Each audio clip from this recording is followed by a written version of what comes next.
How's it going, everyone? Mad Spartan here, and today I'm bringing you probably one of my best wars. Definitely my best war with this meta yet. But overall, it was a very good war for me. I am on all three mini islands, and I actually end up having to take the boss.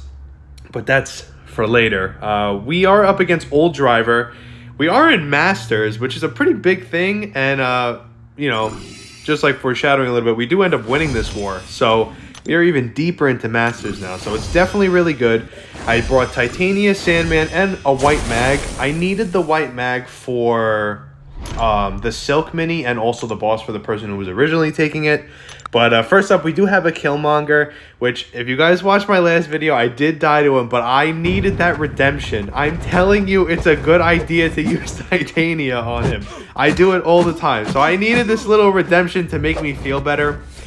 Simple 5-hit combo does get him to 2 bars because of how much power the debuffs do. So as you can see, I did end the combo a little bit early, so I'm able to gain a couple more hits before I have to bait out that SP2. Now, it's the same exact technique as before. Part of the reason why I decided to take the Killmonger, I wasn't really worried about it, is this one was ranked to Sig 20. But even at Sig 20, the reverberation is a lot because he's pretty much always going to be sitting at above 2 bars, which isn't horrible. I was trying to bait out that SP2, but it doesn't matter because 4 hits brings him to another SP2, so it's not the end of the world. Now, the key is to try to gain him to no power, get rid of the indestructible charges, and then throw the SP3. And then pretty much just go full beast mode there. I might even have him at 3 bars and then push the SP3 on him. And it's basically all depends on how aggressive the AI is. Like I was saying last video, it all just depends on whether he wants to throw that SP3 or not. He is just continuously throwing these SP2, so I'm not able to get into a good rhythm. Trying to hit him. I'm probably going to push him to SP3 and then throw my SP3 like I do. Even at 0 bars, though, I believe the SP3 actually gives him 3 bars with the amount of power gain. And now it all depends on if he's going to throw this SP3 while I have Haymaker. And I actually got pretty lucky. He did throw it even with the debuffs that make him passive. So as soon as that happened, I knew the game was over, which made me feel so much better because I was like, now these guys think that she's not a good option, and I promise you she is. So I was very happy about this. Pretty much just chipping him away now. 1 SP3 will do it. Just kind of hope that we can't mess anything up. We don't want to push him too aggressively to 3 bars because we do have to incorporate the power gain, definitely. So I'm going to punish this heavy here and then throw my SP3, and just like that, he will be done. Redemption is complete. He is done. I promised you that it works. And if he was rank 3, it would still be the same thing. But next up, we do have a Void. Now, I was a little nervous because the only time I fought Void was in the off-season, and he was bugged where the Daunt debuffs that are passive counted as his own towards his ability. So he was actually degenning me the whole game. So I was like, let me try to tank this with Titania. I did super boost and then spent units to clear my path all in one shot because I didn't want any part of this. This was one of the fights that I incorporated. I was afraid of the degen, and that's also why I pop a regen boost because I believe the regen should be able to either cancel out or get pretty close to nullifying the first degen. So as you can see, the first one is 598. I am regening 271, so I'm only taking about roughly about 250 damage, which isn't a lot. You can dex his special, so you don't have to use a global. If you don't feel comfortable, that's completely fine. It's entirely up to you. But I also realize now that the relic hits don't count as combos. He is at 51% health, so I already know this is going to kill him. That's how much confidence I have in my queen.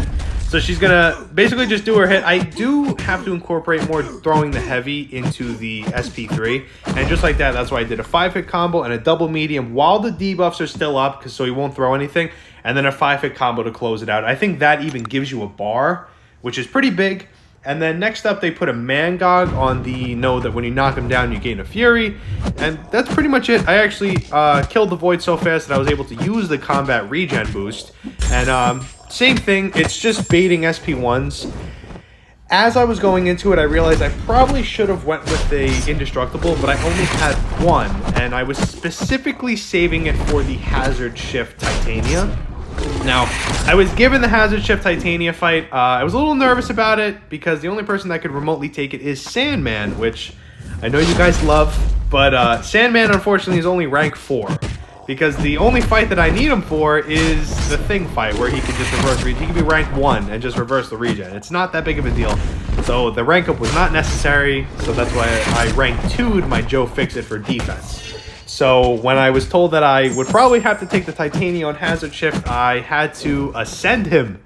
And because he's ascended at rank 4, he's actually my he's my 4th guy. Like, it's pretty crazy that he shot up so fast with just an ascension. So if he's rank 5, he would actually end up beating my Titania, and I don't know how I feel about that. Now, as you saw right there, I did have the Haymaker and then pushed him past 2 bars. It's a win-win scenario. He either throws the SP2 into Haymaker, or he just stands there and blocks, and then I end up killing him anyway. So either way, it's good. Now, I know this is pretty crazy, but you don't have to use a global attacker on a global defender. If you could dex the specials, you could use anyone you want. It is a pretty free meta, depending on the defender. So, as you can see, they put Void. You can dex his specials, so I use Titania. They put Storm. You can dex her specials. You can just use Titania. It's really not that bad. It doesn't matter where you are on the screen. The timing is actually always the same. So that also helps. That it's like one of the few supers that it actually doesn't matter about distance. And it's a pretty easy dex. There's really nothing to it. And they put Thing on aggressive regen, which you guys know I use Sandman with that. And Titania is also a global. And that was probably like one of my most interesting fights that I've ever done. I had a really good time with it. Was very nervous. You know, a lot of my Alliance members were nervous about the Sandman rank up for it, but I assured them that it'd be fine. I know how to dex Titania's SP1, so it's not that big of a deal. With Storm, I got into Haymaker. I should have just kept hitting her, but I did want to just end the fight as fast as possible. I was a little nervous. Like, I was already like starting to like my hands were already starting to shake from being nervous and excited for taking the Titania, even though I still had so many more fights to take before that. So, as usual, it's aggressive regen Thing. Same as usual, rank 5. I think this is the first rank 5 ascended Thing I've ever fought. I've fought rank 5s, I've fought rank 4s ascended, I've fought rank 4s, but I believe this is the first rank 5 ascended, or it might have been last war that I fought one. And you guys are going to see, like, you literally could put my other fights next to each other, and it'd be like almost like it's the same exact fight. Parry 5-hit combo, 4 hits whole block to bait heavy.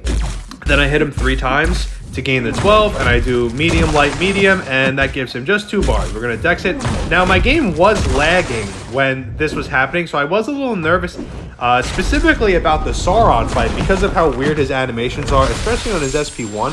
I was afraid that the game was going to lag, so I should have turned the game off and turned it back on, but I was like, you know what? It's just nerves. It's not really lagging. I just pretend like it wasn't.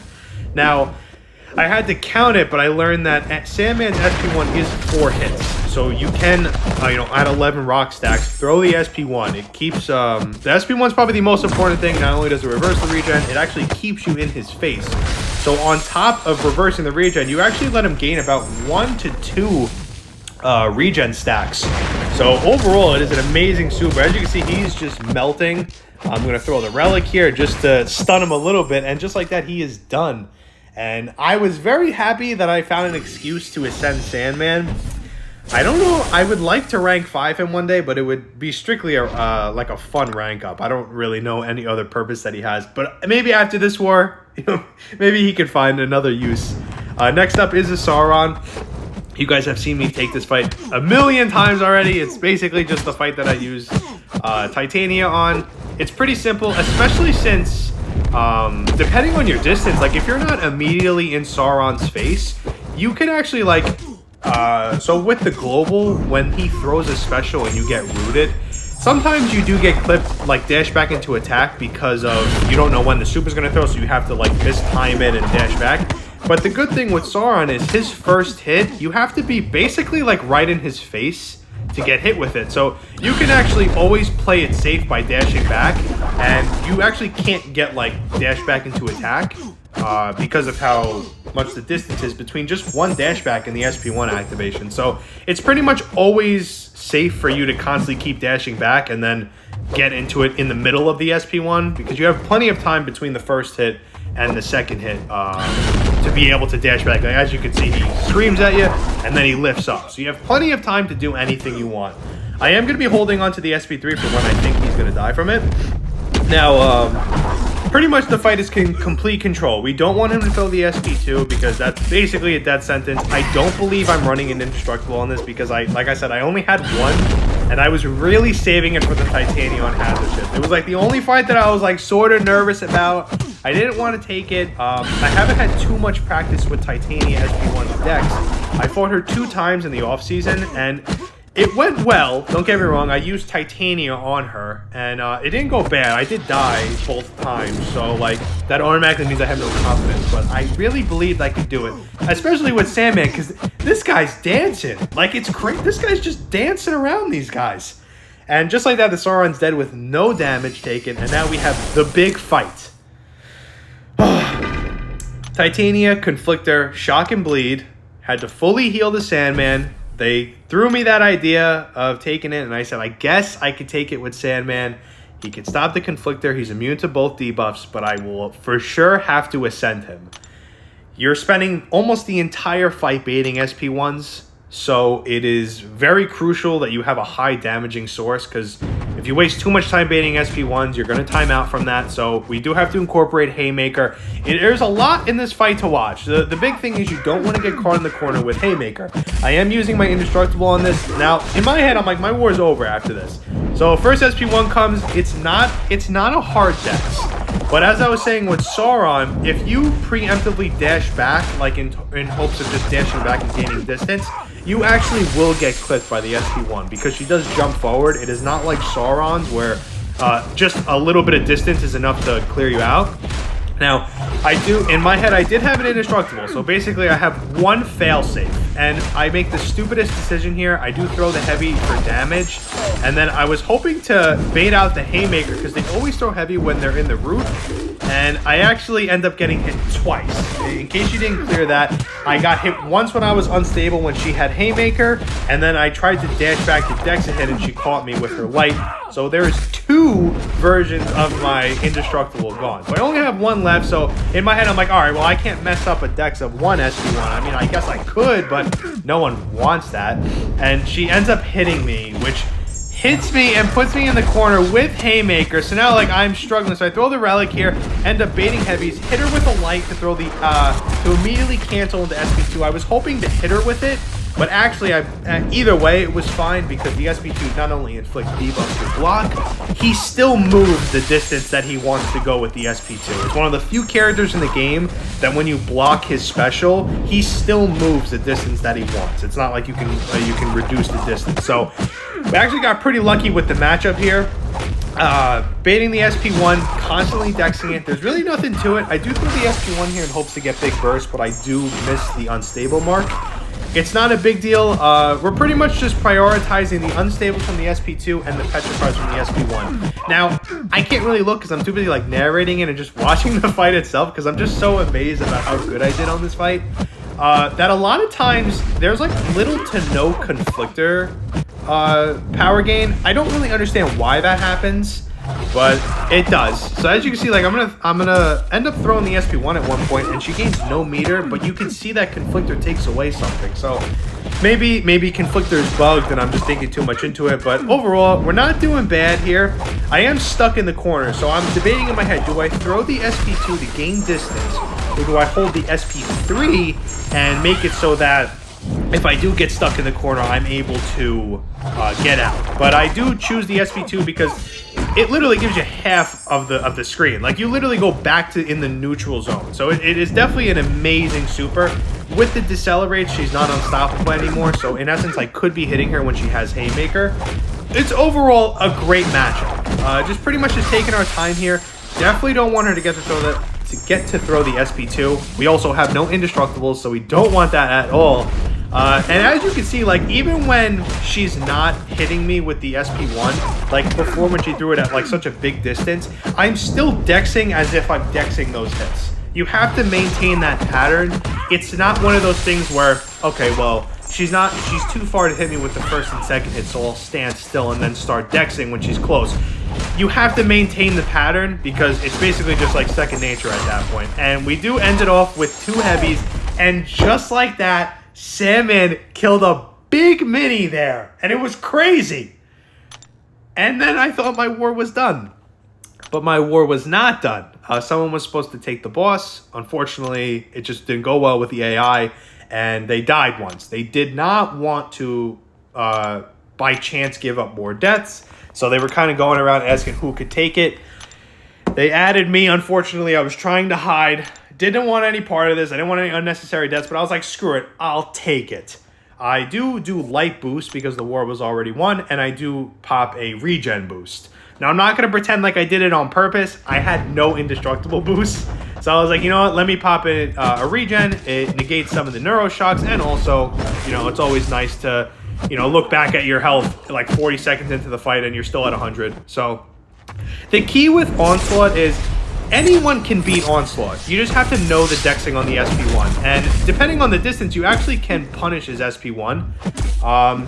Now, the reason why I haven't taken Onslaught in the seasons, and even like didn't really practice him on boss. I did take him a couple times just to learn animation, but I didn't make like a real attempt with him at boss, is because I just don't think Titania can beat it.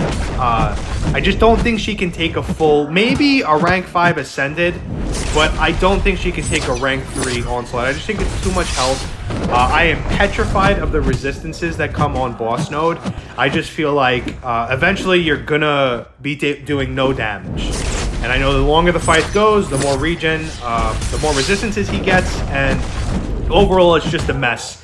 I'm like deathly afraid of timing out because the resistances are pretty big, and by the end of the fight he has 7 of each. I mean, the only thing that really concerns you is the resistance ones, the physical ones, so it's really not that big of a deal. But just part of me thinks that I can't do it. I can't. It's not enough. I'm gonna time out. He's gonna have like 2% health left because the resistance stacks up too much. I can try to throw heavies to negate it, but you know it's just gonna come back in another 6 seconds. So like overall, we don't want that. So you know he was at 70%. I was like in my head, I'm like, all right, I'm just gonna do enough damage to get him low enough so that we can quake him. And I'm like in the middle of the fight, I'm like, I think I can take this guy. Like I think he's not as hard as people are saying. So I have Haymaker ready, just dexing SP1s, really simple. I practiced on the duel and I fought him in the monthly event quest. So plenty of practice. We definitely only want the SP1. We don't want the SP2 with Bubble Shield. As you can see, I've only blocked 5 hits, and it's pretty crazy considering how long the fight has gone. We are doing a lot of intercepting. I'm always ending my combos in life because I do want to maintain my big damage from the Furies. Because, like I said, I'm trying to counteract the physical resistances. Obviously, at one point, you're not going to be able to. Big dex here, Haymaker. I am going to try to like throw the SP3 with like a little bit, probably like one more combo. And I'm thinking in my head, all right, I got this 14% down. He's done. There's nothing left to do. And in my head, now I'm trying to do the math. If he had 100% health, would I be able to take him down? And it looks like with 2 minutes and 15 seconds left, him having 30% health, I probably could do it. So I'm probably going to be taking a juiced up real Onslaught boss sometime in the future, maybe even next war. But that was it was a pretty big war for me. It was a big war for Sandman, and it was a huge war for Titania. So overall, it was very fun. We did end up beating these guys, so we're even deeper into Masters. So overall, we're already doing better than we have in other seasons. Obviously, still always things to improve on. A lot of people are dying to the meta. I understand it's a hard meta, but you know there's no room for mistakes now up here. But overall, it wasn't bad. I hope you guys enjoyed the video. I had a blast doing it, and I'll see you on the next one.